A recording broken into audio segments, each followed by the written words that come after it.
தமிழகத்தில் வெப்ப அலைன்றது அதிகரிச்சிருக்கு. பொது சுகாதாரத்துறை தரப்பில் மருத்துவமனைகள் என்ன மாதிரியான நடவடிக்கைகள்லாம் எடுத்திருக்கோம் சார்?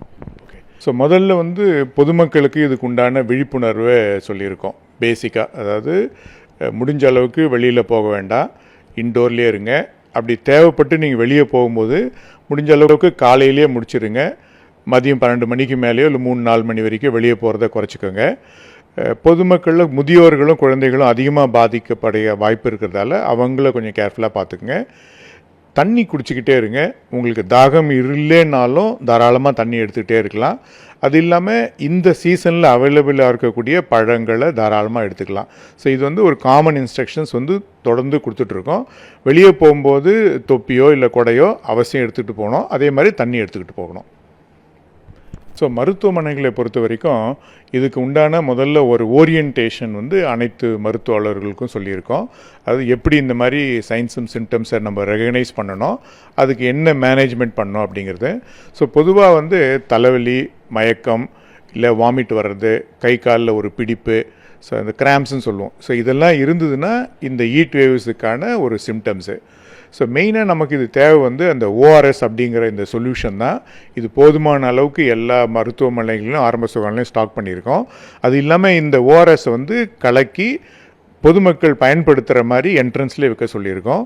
இது ஆரம்ப சுகாதார நிலையங்களும் இருக்கும், அது இல்லாமல் மெடிக்கல் காலேஜ்லேயும் இருக்கும். ஸோ இதில் இன்னொன்று அடிஷ்னலாக என்ன சொல்லியிருக்கோம்னா, இந்த மாதிரி இருக்கவங்க யாராவது 108 கான்டாக்ட் பண்ணாங்கன்னா உடனடியாக அவங்க ரேபிட் கூலிங் சொல்லுவோம், ஸோ ஐஸ் பேக்ஸ் வச்சு அவங்கள கூல் பண்ணி நியர்பை உள்ள ஹெல்த் ஃபெசிலிட்டிக்கு எடுத்து போகிறதுக்கான அரேஞ்ச்மெண்ட்ஸும் அரேஞ்ச் பண்ணியிருக்கோம் இப்போதைக்கு. இந்த வெயில் காலங்களில் ஹீட் ஸ்ட்ரோக்குன்ற ஒரு பாதிப்பு அதிகமாகவே இருந்துகிட்ருக்கோம்.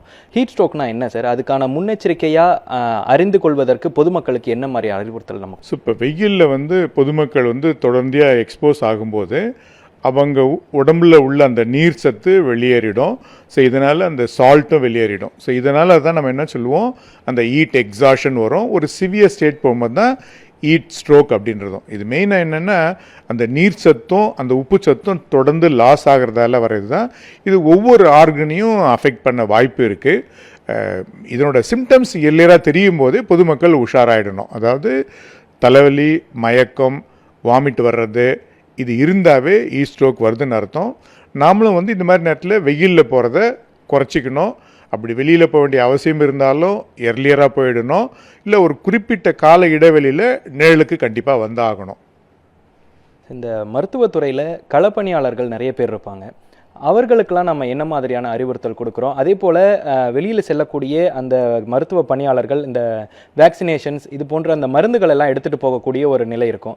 அந்த மருந்துகளை எப்படிலாம் பாதுகாக்கணும்னு அவங்களுக்கு நம்ம இன்ஸ்ட்ரக்ஷன்ஸ் கொடுத்துருக்கோம் சார்.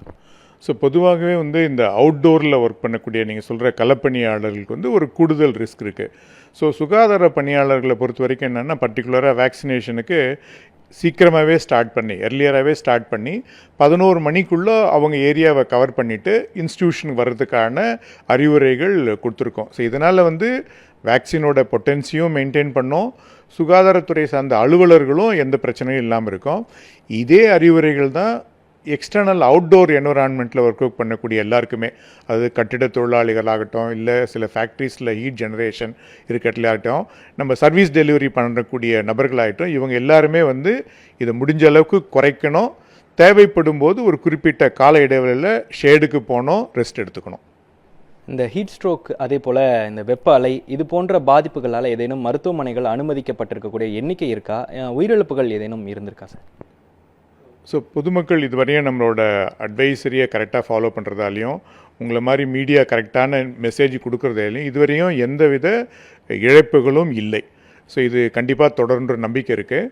ஸோ இதுக்கு தேவையான அனைத்து அரேஞ்ச்மெண்ட்ஸும் நம்மளும் பண்ணியிருக்கோம். ஸோ அவேர்னஸ் க்ரியேட் பண்ணுறது இல்லாமல் மருத்துவமனைகளுக்கும் இதுக்கு உண்டான வசதிகள் சொல்லப்போனால் எக்ஸ்க்ளூசிவாக ஒரு 2 to 10 பெட்ஸ் பெரிய இன்ஸ்டிடியூஷன்ஸில் அரேஞ்ச் பண்ணியிருக்கோம். இந்த 108 ஆம்புலன்ஸ்லேயும் அவங்க டிரான்ஸ்போர்ட் பண்ணுறதுக்கு முன்னாடியே இந்த ரேப்பிட் கூலிங் பண்ணிவிட்டு டிரான்ஸ்போர்ட் பண்ணோம் அப்படிங்கிற இன்ஸ்ட்ரக்ஷனும் கொடுத்துட்ருக்கோம். ஸோ அதனால் எந்தவித பிரச்சனையும் இல்லை. பொதுமக்கள் இந்த அட்வைசரியை சரியாக ஃபாலோ பண்ணாவே இந்த பிரச்சனையிலேருந்து நம்ம முழுமையாக வெளியே வரலாம். இதை நம்ம ரொம்ப சிம்பிளாக என்ன சொல்லுவோம்னா, stay indoor, stay hydrated and stay alert. Stay அலர்ட்னா இது உண்டான தகவல்கள் வந்துட்டு இருக்கும்போது அதுக்கு தகுந்த மாதிரி அந்த தகவலை புரிஞ்சுக்கிட்டு அதை ஆக்ட் பண்ணணும். ஸோ இது ஐஎம்டியிலேருந்தும் வரும், இல்லை இந்த மாதிரி தொலைக்காட்சிகள் வழியாகவும் வரும், இல்லை பப்ளிக் அட்வைசரியாக வரும். அந்த தகவலை முழுமையாக புரிஞ்சுக்கிட்டு அதுக்கு தகுந்த மாதிரி இன்ஸ்ட்ரக்ஷனை ஃபாலோ பண்ணணும். செகண்ட் வந்து ஹைட்ரேட்டட்னா நீங்கள் போதுமான அளவு தண்ணியை தொடர்ந்து குடிச்சிக்கிட்டே இருக்கணும். உங்களுக்கு தாகம் இல்லைன்னாலும் நீங்கள் தொடர்ந்து குடிச்சிக்கிட்டே இருக்கணும்.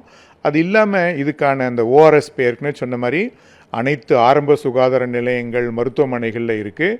அது இல்லாமல் உள்ளாட்சி அமைப்புகளோடு சேர்ந்து ஒரு 1000 இடங்களில் இந்த தண்ணீர் பந்தலில் இந்த ஓஆர்எஸ் சொல்யூஷன் வச்சுருக்கோம். பொதுமக்கள் இந்த அவசியம் பயன்படுத்திக்கணும்.